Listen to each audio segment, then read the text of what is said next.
My brothers and sisters, in today's Gospel, we heard a miracle within the miracle. We have heard about the two great miracles performed by our Lord. And both these miracles highlight the important themes of faith, courage, and new life. In the first miracle, the evangelist Mark speaks of a certain man called Xavier, one of the ruler of the synagogue, who approaches Jesus and asks him to go with him to his house because his 12-year-old daughter is dying. Jesus feels compassion and agrees to go with him. But on the way, someone comes and tells him that the girl is dead. We can imagine the father's reaction and emotion at that moment when he heard that news, or the pain that he might have undergone. But Jesus consoles him and says, "Do not fear, only believe." When they arrived at Jairus' house, Jesus sends out all the people who were weeping outside. There were women crying loudly.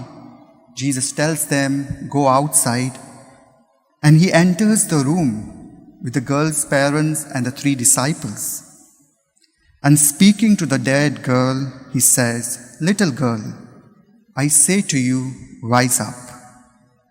And immediately the girl gets up as if she was in a deep sleep. Such an amazing miracle. After this miracle, the evangelist Mark adds another miracle, the healing of a woman who has suffered from hemorrhage for 12 long years. This poor woman, for many years, is not simply ill, but she was rejected by the society. She was treated impure because she suffered from the hemorrhage. For this reason, she was excluded from all the liturgies, excluded from the temple, excluded from the married life, as well as excluded from the normal relationship. The Gospel tells us that she has consulted the doctors. She paid some money for the treatment, but that didn't work. Her condition only became worse. For such an illness, she was also rejected by the society. It is important to know her condition, not only the illness, but the rejection. She was experiencing rejected, but Jesus did not. She had faith that Jesus will heal her, and yet she was healed as soon as she touches the garment of Jesus. From this miracle, the striking thing is that woman's faith. She says, "If I but touch his clothes, I will be made well." And indeed, she was made well. Such strong was her faith. Even Jesus acknowledges her faith, saying, "Daughter, your faith has made you well." As my brothers and sisters, what can we learn from these two amazing miracles?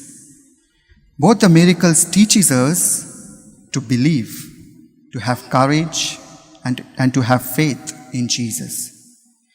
And by doing so, our lives will be restored once again from all the brokenness, from all the illness, from all the problems, from all the difficulties and challenges.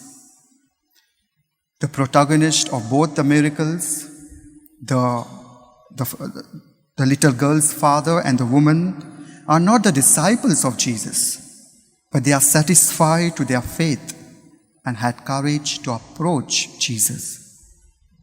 This shows that we all are welcome to experience the healing and the transformative love of Jesus. We all are welcome to have access to Jesus' heart.